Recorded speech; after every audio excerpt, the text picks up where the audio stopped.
us now is the author of the new book, Stupid TV, Be More Funny, How the Golden Era of The Simpsons Changed Television and America Forever. Alan Siegel, welcome to the show. Hey guys, thanks for having me. Now, Alan, when I was reading your book, the first thing that came to my mind is years ago, I think like when the first time we had John Dolan, the war nerd, on the show, I remember reading something that he wrote and I quoted it to him. And I said, when you said The Simpsons was the finest example of American pop culture ever produced, and he stopped me there and corrected him. He said, no, I said it was the finest example of American culture ever produced. No qualifier necessary. And I'm wondering, do you think that description, do you share that description, Alan? Yeah, I think it's the most influential piece of pop culture that there's so many contradictions with the show. Like, it is subversive, it's anti-capitalistic in a lot of ways, and it's also like the biggest example of consumer culture in the 90s, like that we have. So it's this mix of everything, right? I mean, you say like this is the golden age of the golden era of The Simpsons. How exactly do you like set the parameters for what do you consider the golden age of The Simpsons? So it's basically, to me, it's like what we quote, what is memed, like what is sort of breathed in our language still. And to me, it's like the first, I don't know, 7 to 10 seasons. I mean, you could sort of go like even more micro and be like seasons 3 through 8. But I would say like the first decade is probably a good way to describe it. And what was your experience with The Simpsons? I mean, we're probably the same age. Like, when did you first get introduced to The Simpsons? So I'm 42. So I was like 6 or 7 when I discovered it, and that was early 1990. And I remember like my friends were talking about it at school, which is a very common experience, I would say, for millions of kids. And my parents, who again were like sort of academic minded, like liberal Jewish parents, like they were pretty open to a lot of stuff, but I remember they found out I liked it and they were like, all right, we're going to watch it first to see, you know, if it's appropriate. Cause they were like very scared of Married with Children, which I think is a very, very fucking common thing for like people of our generation. So they watched an episode and it was where like Princess Kashmir, the belly dancer, was in it. It was like a little risque for like a 7-year-old. So my parents were like, all right, you have to wait. And I don't know if it was just like the crush and the popularity of it, but they relented within weeks. And so that was the start of it. And I've basically been watching ever since. I mean, one of the things I liked about your book is that, like, it's a history of how of the show, but like so much of it is about like the people. It's about the people who created it. It's about the writers. Like, who are the main, like who's the Hall of Fame Simpsons writers? I mean, like a lot of the names will be familiar to people on our show, but when you're writing this book, like who are the big characters here? Yeah, so I would say the top 2 were John Schwarzwelder, who is this guy that kind of like looked like a Ralph Steadman character in real life, like mustache David Crosby voice. And so he wrote like 59 episodes. He was this really quirky guy who was in advertising and who liked like old timey radio and had these like really specific references and points of view. And he was like not an Ivy League guy. And the other like sort of top guy was George Meyer, who was, you know, a Harvard guy, like more of an egghead type. And that was he was sort of the archetype of, you know, what the Simpsons writers were like. And, you know, other guys, and it was, you know, all guys. It was like Jeff Martin, another Harvard guy, Conan O'Brien, who came in maybe a couple years in, and John Vitti, who was another Harvard guy. Jay Kogan and Wally Wolodarski were a couple of more. And that's sort of like the classic early Simpsons, right? Oh, and Al Jean and Mike Reese, who are a writing team who oddly came from Alf before the Simpsons. So those are like the main guys. I worked with other friend of the show, Jerry Stahl, on Alf. Alan, you mentioned Schwarzwelder and his penchant for old timey references. And when I was reading that part of the book, I remembered when we were lucky enough to have Bill Oakley on the show. And one of the things that he mentioned about like that always stuck with me about writing for The Simpsons is he said that like all the writers, like Homer as a character was basically a guy who was supposed to be their age when they were writing the show. But what he said is that they all wrote Homer from the perspective of their father. And like he used the example of Homer driving in a car singing, "She was a little Spanish flea."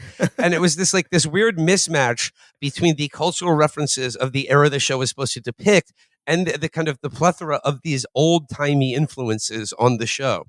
he like I think what they realized was like they could project almost anything onto Homer. Like, the show sort of started with Bart as like the focus, right? Because he was a character that like little kids loved, and that really exploded and made the show explode in popularity. But Homer was like great because they realized like the dumber that they could make him, right? Like they one of the writers basically told me like Homer was their way of sort of working out their childhood deficiencies with parents from, the Depression era, right? And so Homer could be an idiot and then he could sort of like break character and say something really profound. Like one of my favorite examples of that is like Conan O'Brien said that, at the end of like Mr. Plow, Homer says something about Barney, like, when two friends work together, like even God can't stop them.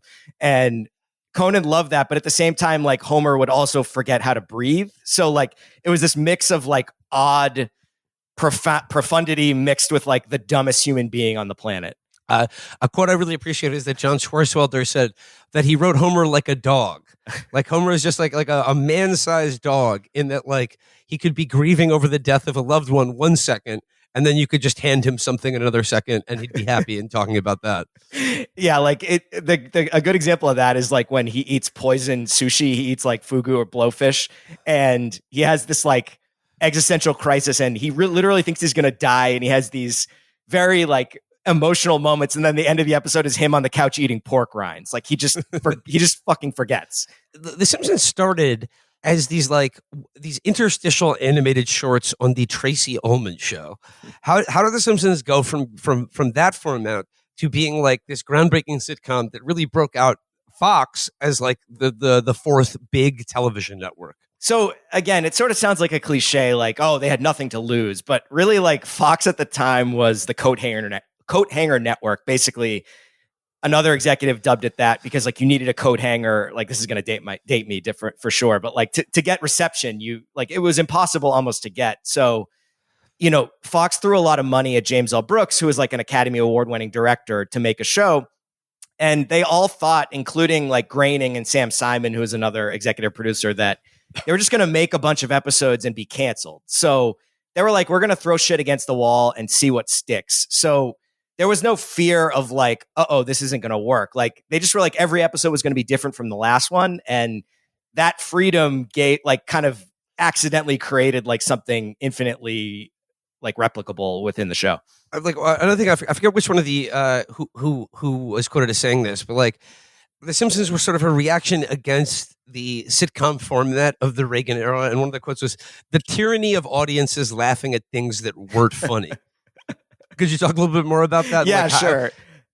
So back then the 70s and 80s it was like the catchphrase era, whether it was from like Good Times or it was so funny. The name that kept coming up was Steve Urkel. Like they just could not handle like Urkel saying, "Did I do that?" like over and over and over again.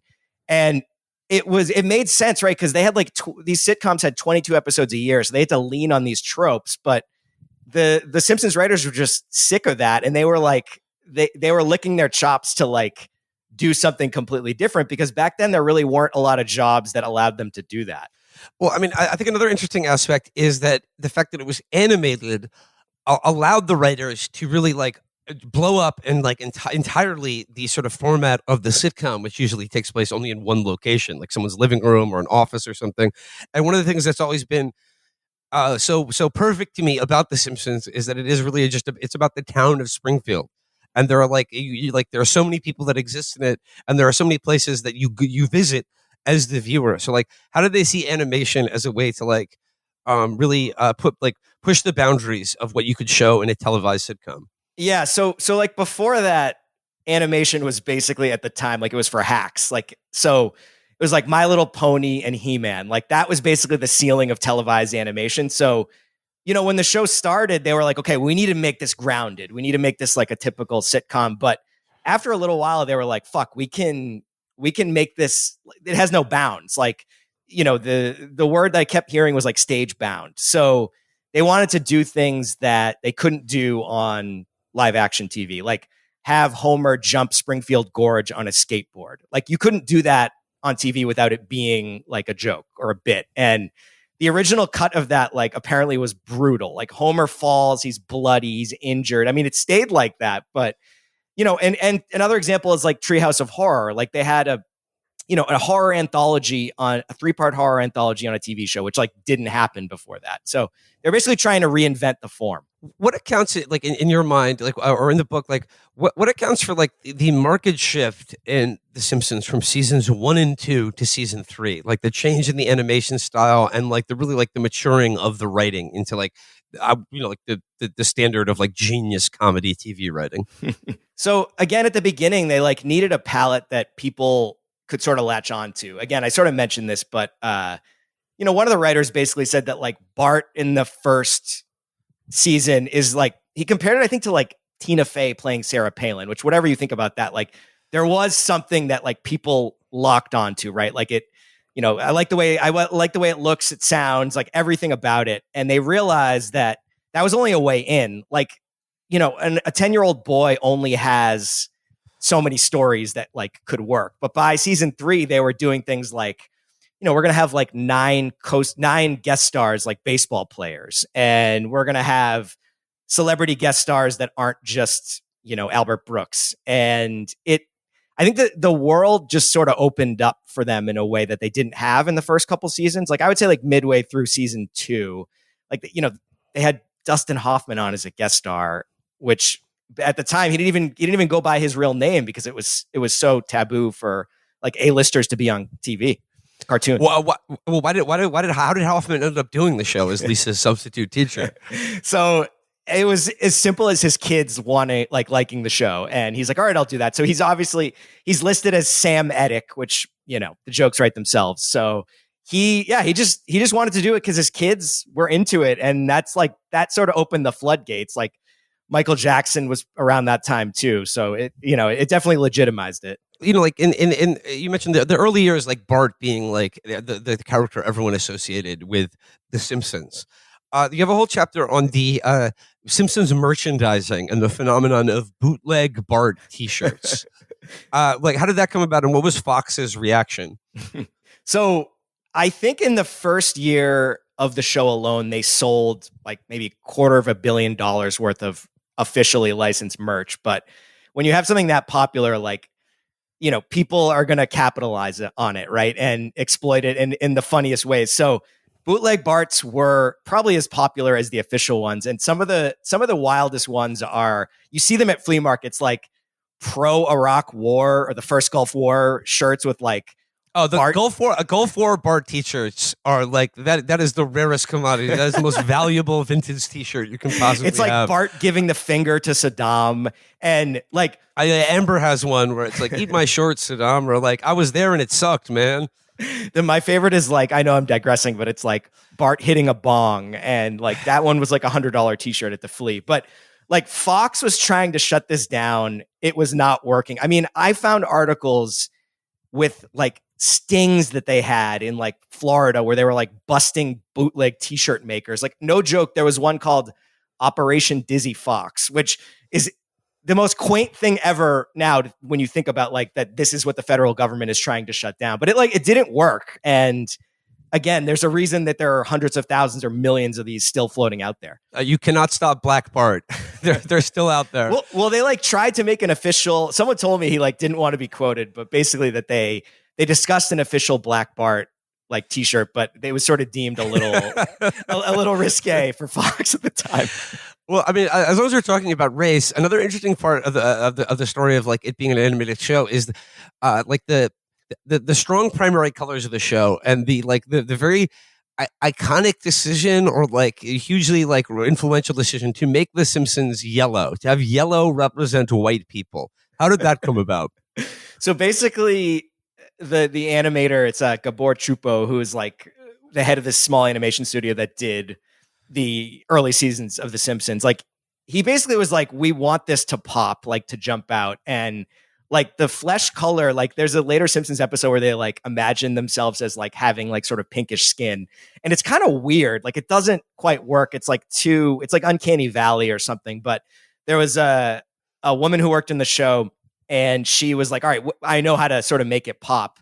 She just was like, all right, I'm going to choose yellow. And something about it like really like strikes the eye or something like that. And I think it's a part of the reason that kids like the show. It's because like it's a little off, like it's not realistic, and that like that alone, like again, James L. Brooks at first was like, this is weird, and then realized like this is how we get people to stop when they're watching TV. Like, oh, this looks a little off, but in an interesting way. Like, like as a show that it was, initially like thrilled me as a kid, and then like got funnier and funnier as I grew up. Like a big part of it is that it's written for both kids and adults, and like so many references to literature, film, and American history I feel like I learned about through The Simpsons. And I think like it's this double track. And what you talked to Conan O'Brien in it, and he talked a lot about how a big influence on him was the Adam West Batman show. In that it had this kind of 2-track writing sensibility about like if you're a kid, you watch it and you see like bam, pow, it's just a fun comic book story. But then as you get older, you understand the absurdist comedy of it. Can you talk about like Conan and the Adam West influence on the show? But like what influences were the writers bringing to the writers' room when they were creating The Simpsons? Yeah, I mean, I've said this before, but basically, like, it's sort of the good side of watching too much TV. It's like these guys like watched so much shit, like the good and the bad, and they were able to like process it into something that transcended it all. So you had Batman again from the 60s, which when I was a kid and I saw it, I didn't get like was satirical in any way. Like I didn't understand that the authority figures were supposed to be silly. So you had that. You had shows like All in the Family, Mary Tyler Moore. I mean, I think like John Vitti said that, The Simpsons was basically Batman and Mary Tyler Moore married. And you had Mad Magazine, you had early SNL, all these things that they took and also like stuff that's not that good, but like a good story that I heard, which was like, I asked these writers about like working for the National Lampoon or rather being in Lampoon in college. And I was like, well, what did that give you besides sort of being around other smart people? And John Vitti was like, yeah, like we sat around and watched the same Brady Bunch episode 12 times in a row to like get all the tropes down so that they could like make fun of them basically, but do it in a way that's like faithful. So it's the show basically becomes like sending up TV and also like kind of secretly a history of it, which is an odd combo. Speaking of these writers, I think like, fans of it, people who think about these legendary names like Schwarzwelder, Bill Oakley, the Conan O'Brien.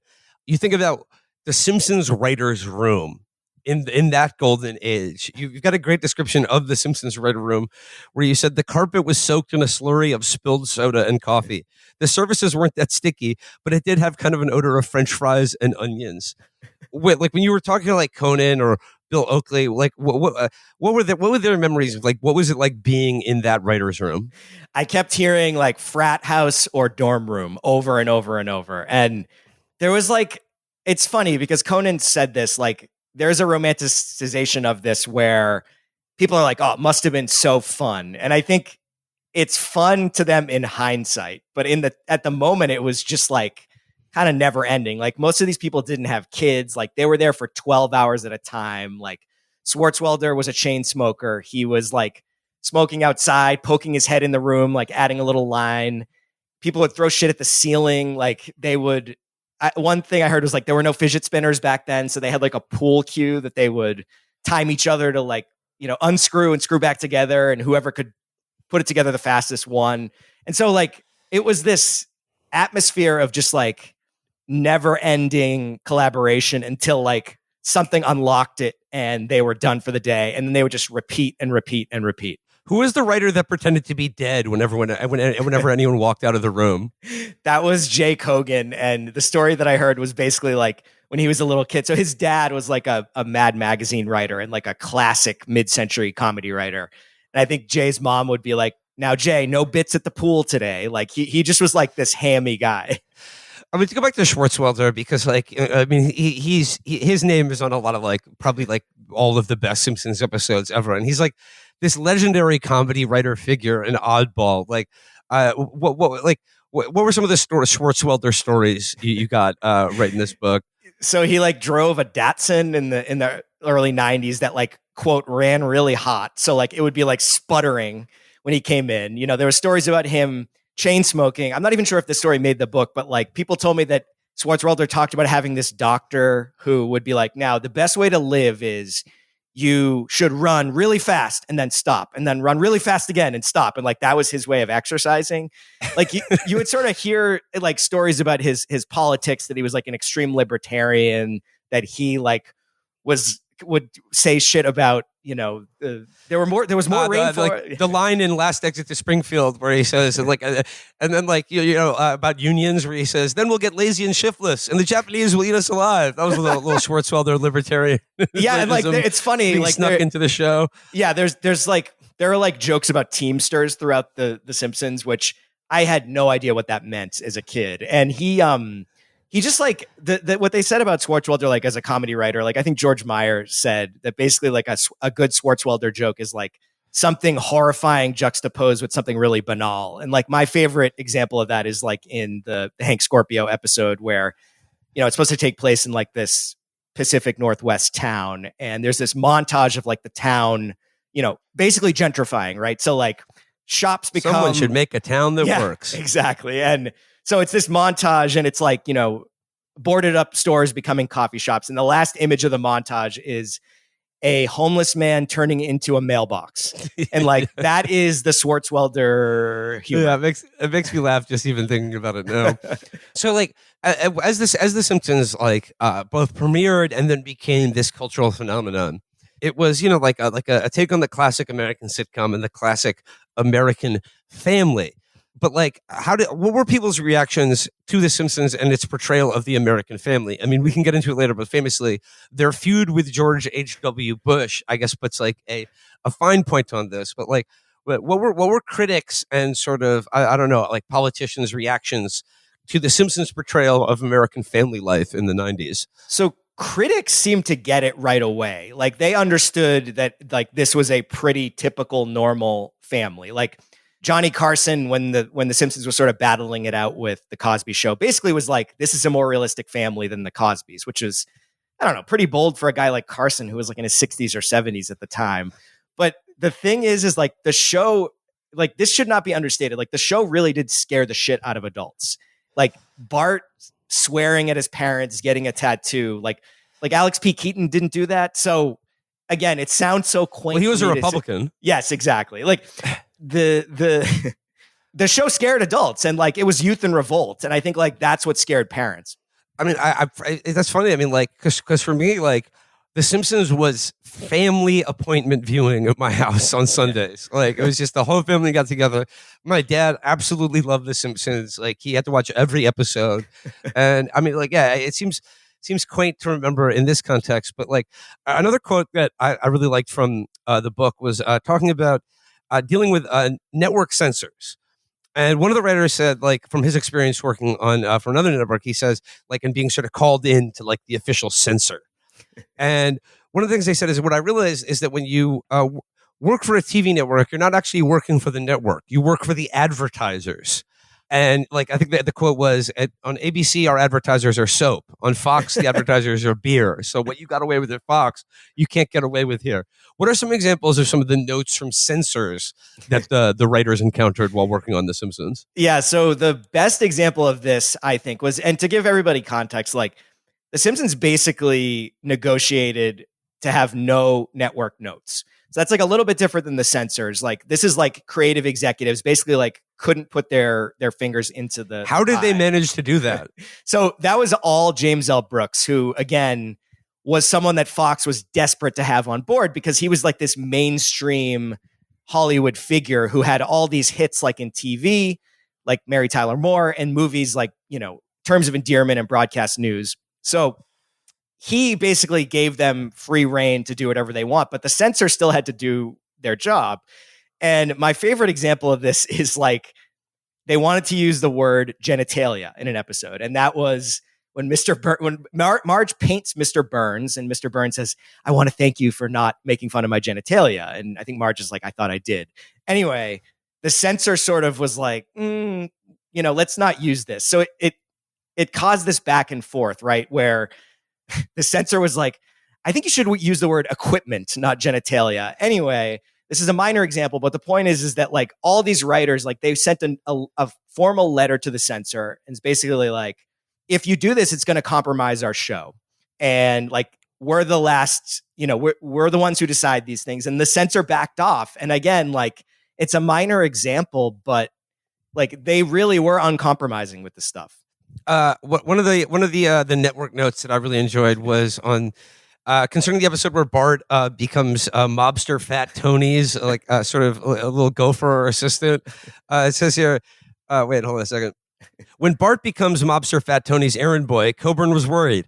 I'm concerned that the script makes it seem that Bart is attracted by the criminal lifestyle, willingly joins a gang, and commits illegal acts for the money they give him, and also that Marge and Homer don't even mind. Like, again, this sort of speaks to what I was talking about earlier, which is like, Bart wanted to do bad shit. And I think that was very threatening. Well, again, the show was, I heard this over and over, like, the show was not for kids. The show was not for kids. But Fox knew that kids were like the number one demographic who watched. So shit like that scared them.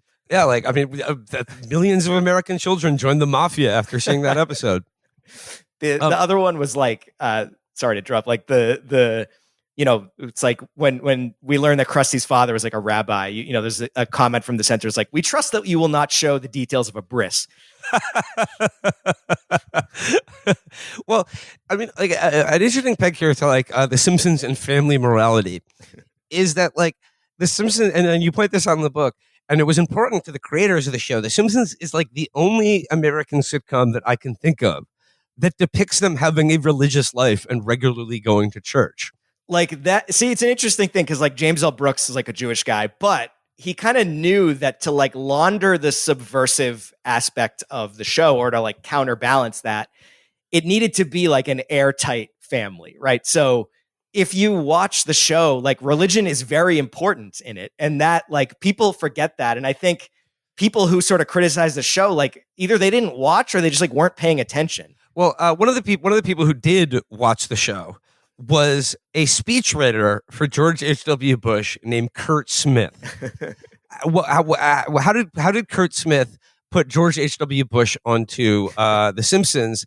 And like, and what do you make of like the attempts in the early 90s to create this kind of red state, blue state divide around The Simpsons? So Kurt Smith, for anybody who doesn't know, and I think he would probably tell you this, is like, he's like George Will if George Will liked baseball even more. Like, he's just like the most straight-laced guy who loved, old-timey TV and, Andy Griffith. And so he would watch The Simpsons and like in his head, he literally told me, like, he said, this show is like divisive. It's intolerant of the middle class, like middle America, and it's uncivil.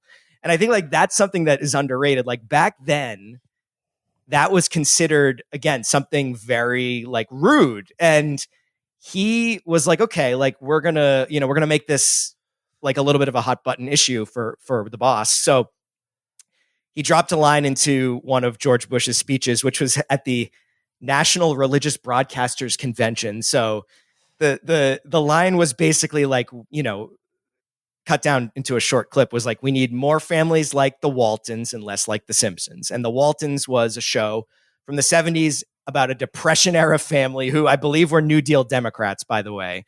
And so the Kurt Smith basically told me like, we wanted to sort of push this idea that conservatives could be tolerant. Meanwhile, Billy Graham and James Dobson, like the Focus on the Family guy, were in the audience that day. So it became this soundbite, and it's the thing. It's like, to us, it's so wrong, but like it really was like it made a splash, just sort of all in the wrong ways. And how did that lead to the famous Homer versus George Bush episode? So that came way later. Like that was sort of the Oakley Weinstein era. But so when that happened, when the Bush quote happened, like the Simpsons, like, all right, we're gonna respond really fast. So they had a fake cold open where Bart like watches Bush say that line, and he's sort of like, we are like the Waltons. We're waiting for the end of the Depression too. Like it was so ripe for making fun of, and again, like people like my editors were sort of like, like make sure like that it doesn't seem like the Simpsons sort of caused George H.W. Bush to lose in 1992, which is true. But like it was a very good example of just how out of touch the guy was. Well, I mean, perhaps he was out of touch. But one of the things I learned reading this book is that his wife, in fact, was in touch. I learned that Barbara Bush was a fan of the TV show America's Funniest Home Videos. So, like, her family values is just seeing families injure each other at like sort of a backyard barbecue. But she was not a fan of The Simpsons. Yeah. So the funniest part is like an interview she did with People Magazine where she was like, she said she liked America's Funniest Home Videos, and she said The Simpsons was the dumbest thing she's ever seen, which is absolutely incredible. And the other sort of political connection from that era that I think people forget is like William Bennett, the drug czar at the time, was in a rehabilitation center, and he saw a poster of Bart Simpson. And he said, like, with an earshot of reporters, like, you guys aren't watching The Simpsons, are you? That's not going to help you. That's not going to help you with anything. And it's like, that alone got him, like, kind of pilloried, and this is before the Bush stuff. Was he visiting a rehab center for his gambling addiction, or was this like just another? Was this some other? Yeah, you stole my line. I was going to bring that up. It's like the king of morality. And the funny thing is, so he gets called out, and he's like, you know, he has to respond again, and he's like, all right, he's talking about Bart, and he's like, I'm going to sit down with that little spike head, and you know, this is nothing like some soap sandwiches can't, you know. Like can't solve, and the Simpsons writers like released a statement that was like, you know, it's like if our drug czar like thinks he can talk something out with a cartoon character, he must be on something. So like it was always like when you take on comedy writers like that, you're going to lose every time. Another quote from this section of the book was you mentioned James Dobson, and like he had some book on parenting, like, you know, called like The Willful Child or something. Like he sounds like, you know, Grady from The Shining or something. But I think he said, like, you know, like children must learn to submit to the loving authority of their parents so that they can productively submit to other authority that they will encounter later in their life. And when I think about The Simpsons and like its portrayal of American family life and like American community and culture, the thing that always strikes me about it, and what's so funny about it, is that like it really does, whether it's Principal Skinner, Police Officer Wiggum, Krusty the Clown, Mr. Burns, all of the kind of like ancillary characters that populate Springfield really kind of do serve to show that everyone in a position of authority in America is like completely full of shit.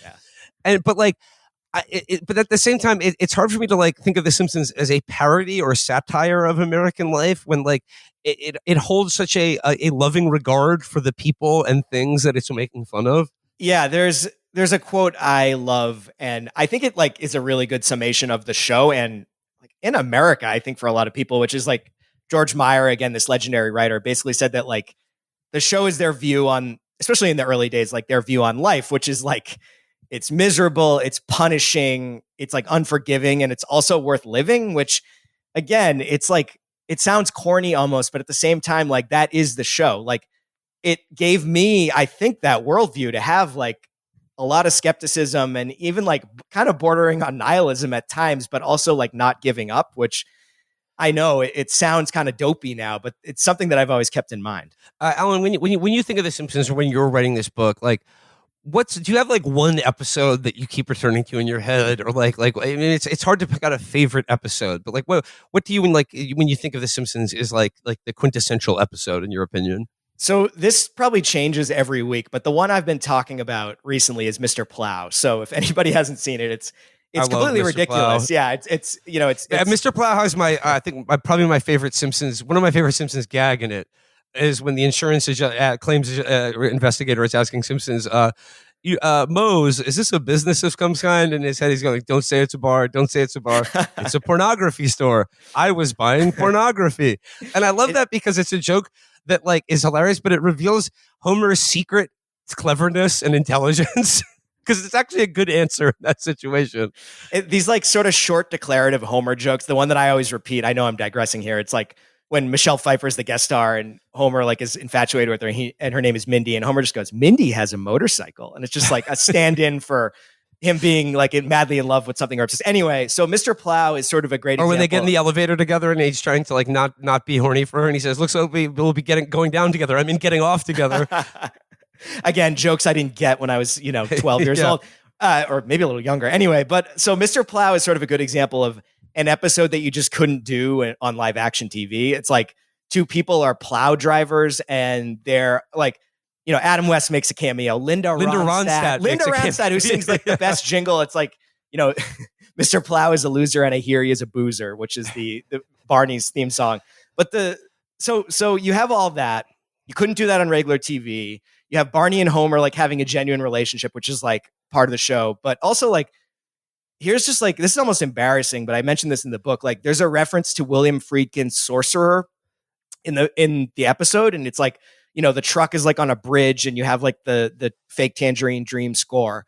So I didn't know that was a Sorcerer reference until I was 39 years old. And like the show basically like was like, it's everyone's older brother. It's like everyone sort of introducing shit like Sorcerer. If anybody hasn't seen it, like it got buried by Star Wars in 1977. And so in 1992, when Mr. Plow came out, that movie was like not easily available on VHS. And somehow they like had a shot for shot remake.